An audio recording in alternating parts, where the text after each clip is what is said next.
Bismillahirrahmanirrahim. Kemudian di pelajaran yang pertama ini mengenai kenapa sih dimulainya itu dengan haza kitabun. Kalau misalkan hampir semua yang belajar durusul lughah untuk lighairi natikina biha, itu biasanya tuh orangnya tuh sudah dewasa ya. Jarang anak kecil menggunakan durusul lughah karena memang dulu durusul lughah ini dijadikan muqarrar, buku tetap yang digunakan di Universitas Madinah sebelum ada silsilah ya. Nah, para pemuda yang belajar bahasa Arab menggunakan durusul lughah, di dalam bahasa asli mereka, bahasa ibu, al-lughatul bahasa ibu mereka, tentu saja mereka sudah mengenal bentuk-bentuk rumah, masjid dan seterusnya. Seperti misalkan kita sebagai orang Indonesia tahu kalau yang bentuknya ada pintunya, ada atapnya, itu namanya adalah rumah. Nah, permasalahannya adalah kita tidak tahu bahasa Arabnya rumah itu seperti apa. Nah, kemudian dikenalkan oleh orang Arab, ini adalah rumah. Maka kita tuh dianggap seperti anak kecil yang baru mengumpulkan kosakata. Itu ya. Jadi memang inti dari pelajaran pertama itu seperti itu. Kita tuh dianggap seperti bayi. Kita tuh dianggap seperti balita yang baru mengumpulkan kosakata. Walaupun kita sudah tahu esensinya, rumah itu seperti apa, tapi kita tidak tahu.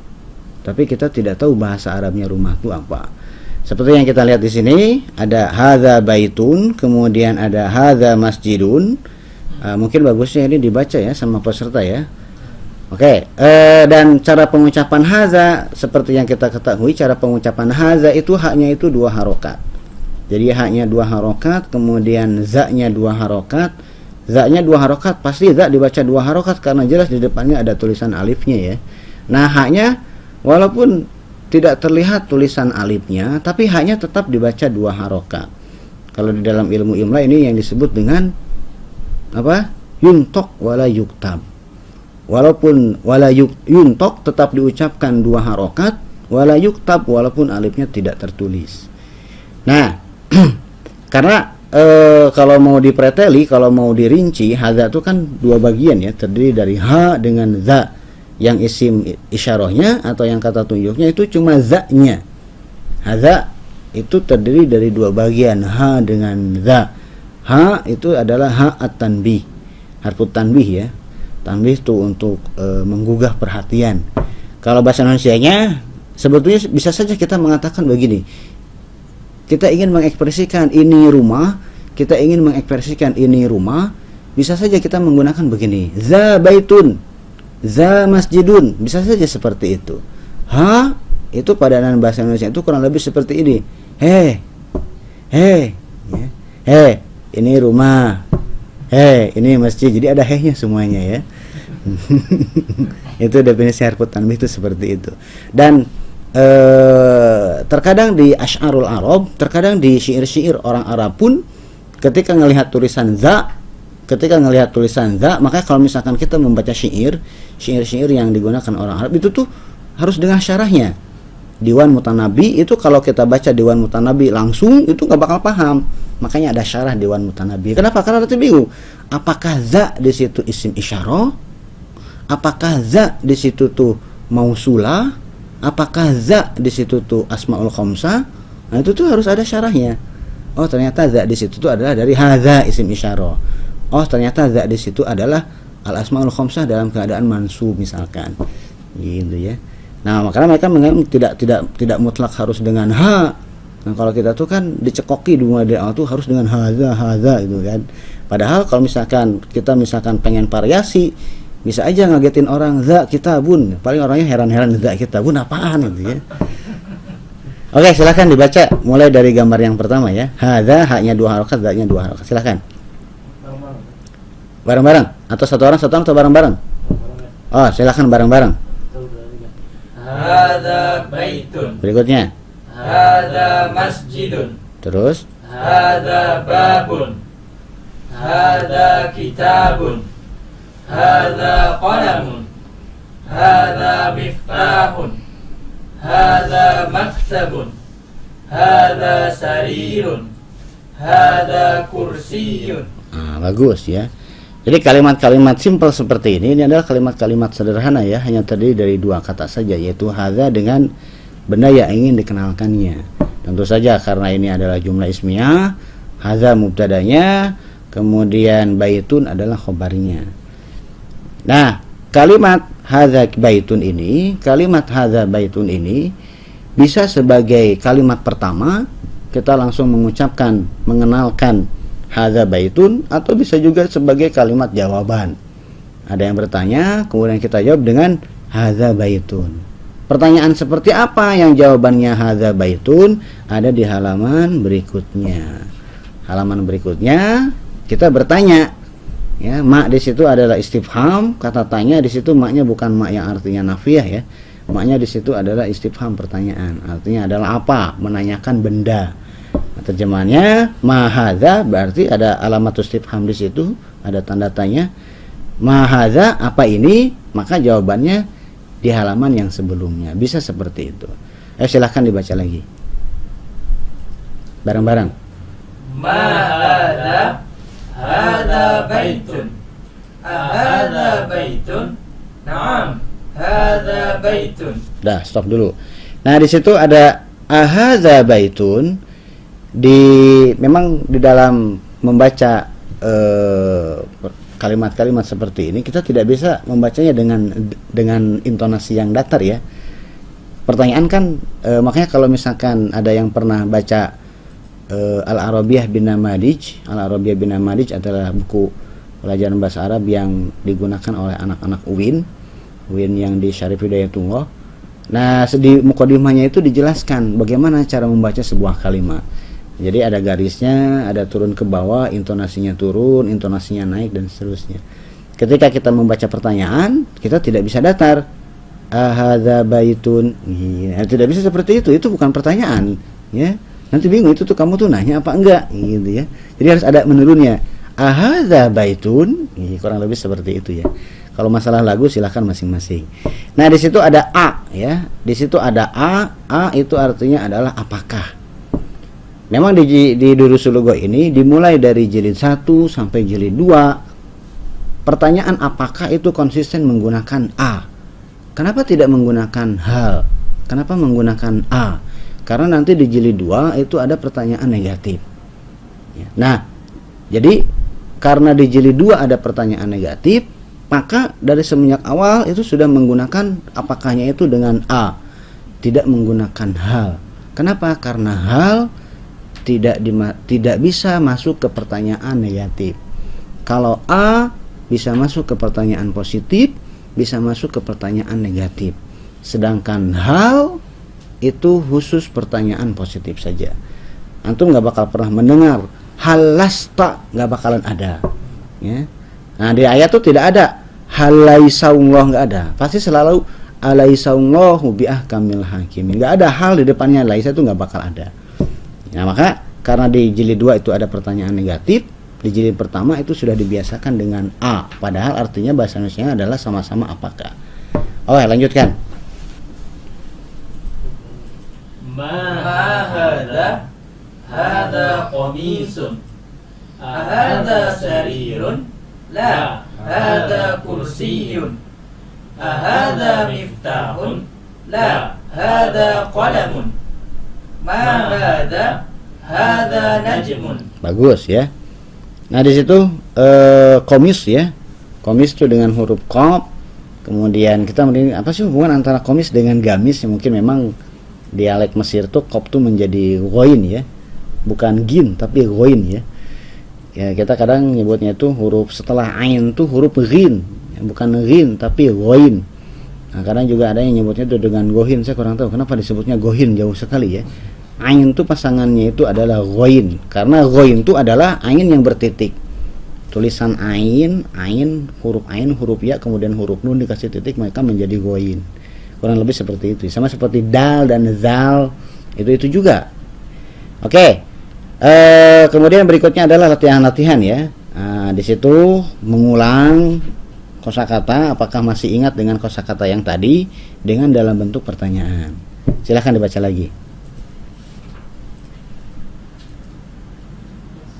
Ya, tamrin awal. Ma hadza, hadza miftahun. Ma hadza, Hada kitabun. Kitabun dulu. Fokus. Ma hada. Hada kitabun. Ma hada. Hada qalamun. Qalamun, ulangi ya, bukan qalamun. Yang pendek dibaca pendek, yang panjang dibaca panjang. Ulangi lagi. Ma hada. Hada qalamun. Ma hada. Hada babun. Ma hada. Hada baitun. Ma hada. Hada kursiyun. Nah, ini adalah kalimat-kalimat sederhana ya. Apakah dengan kalimat-kalimat sederhana ini antum sudah bisa ngobrol dengan orang Arab? Tentu saja bisa, silakan saja. Tapi antum yang nanya terus ya, atau antum yang jawab terus ya. Jangan nanya masalah alamat dan seterusnya, karena antum belajarnya baru dulu suluh jilid 1 ya. Oke, kemudian berikutnya adalah latihan yang kedua, penggunaan apakah ya. Meyakinkan dalam artian yang namanya bertanya, baik itu apakah ataupun pertanyaan yang tadi, tidak mesti yang namanya pertanyaan tuh ya judulnya juga istifham ya. Tidak mesti istifham tuh yang judulnya istifham tuh wazan istaf'ala tuh berarti kan makna yang pertama tuh adalah tolab ya. Istifham tuh berarti tolabul fahmi, minta paham. Bisa jadi pertanyaan itu adalah pertanyaan ngetes ya, seorang guru ngetes ke anaknya, mahadza, jangan dijawab guru kok nggak tahu begitu ini apa, jangan dijawab seperti itu ya, itu mau ngetes. Nah, sekarang berikutnya adalah si gurunya ini pura-pura bingung ya, si gurunya pura-pura bingung, ini apa sih, apakah ini rumah atau apa, ini sesuai dengan gambarnya ya. Kalau misalkan ini rumah, maka jawabnya dengan na'am, sesuai dengan realitanya. Kalau misalkan ini bukan rumah, berarti jawabnya dengan la. Setelah la, tentu saja kalimatnya tidak boleh rumah ya, misalkan begini, di situ ada ahadza baitun, di situ ada ahadza baitun, sedangkan gambarnya masjid ya. Ahadza baitun, karena gambarnya masjid, kemudian pertanyaannya adalah ahadza baitun, maka harus dijawabnya adalah dengan la. Apakah ini rumah, sedangkan gambarnya masjid ya, maka harus jawab dengan la. Kalau antum menjawabnya dengan na'am, berarti antum yang salah, tidak hafal ya. Berarti antum enggak lagi oke ya. Nah, jadi ketika ada pertanyaan ahadza baitun, tidak boleh dijawab dengan na'am, hadza baitun. Berarti antum salah. Atau ahadza baitun, na'am hadza masjidun. Itu lebih ngaco lagi. Atau misalkan ahadza baitun, la hadza baitun. Bingung juga itu maksudnya apa. Jadi yang jawaban yang tepat adalah ahadza baitun, la hadza masjidun. Ya, silakan. Bareng-bareng lagi. Ahadza baitun, la hadza masjidun. Terus. Ahadza miftahun. Nah, ini hadza qalamun. Nah, miftah itu bukan miftahun ya, tapi ahadza miftahun, miftahun. Jadi bukan ahadza miftahun, bukan miftahun karena di situ ada alifnya. Ulangi lagi. Ahadza miftahun. Nah, terus. Hadza qalamun. Terus. Ahadza qamisun. Naam, hadza qamisun. Ahadza najmun. Naam, hadza najmun. Bagus ya. Kemudian di tamrin yang ketiga, tamrin itu artinya latihan ya.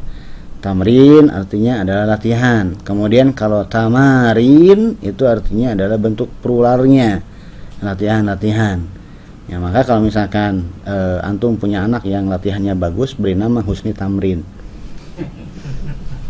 Berikutnya, ikra waktub ya. Di sini memang harusnya dibaca kemudian ditulis untuk mengetes, menguji muridnya apakah benar tulisannya, karena memang penyakit yang sering hinggap di para pemula yang belajar itu adalah dia bisa ngucapinnya tapi salah tulisannya ya. Berapa banyak orang bisa mengatakan Khadijah, Aisyah, Fatimah, nama Ahwat semua ya tapi tulisannya salah semua gitu ya. Nah, itu karena memang kenapa? Karena penyakit ini bisa terjadi karena proses mendengar itu lebih banyak daripada proses melihat tulisannya ya. Nah, maka di sini ada latihan, yaitu untuk dibaca kemudian ditulis ulang. Kalau misalkan kitab bagaimana tulisannya, itu peserta harusnya tuh nanti dikasih kertas di bukunya masing-masing, kemudian gurunya memberikan ada pelajaran imla ya. Imla tuh kalau bahasa Indonesia tuh dikte ya. Ada pelajaran di dikte, gurunya menyebutkan kalimat dalam bahasa Arab, kemudian si muridnya menulis ulang dengan guru biasanya itu mengulang cuma 2 kali pengucapan ya, tidak ada siaran ulang yang ketiga kali. Nah kemudian dia menulis, si peserta itu menulis sekedengernya, salah sekalian. Ayo silakan. Bareng-bareng. Hadza maktabun, hadza masjidun, hadza qalamun, hadza sarirun, ma hadza, hadza kursiyun, ahadza baitun, la hadza masjidun, ma hadza, hadza miftahun. Bagus ya.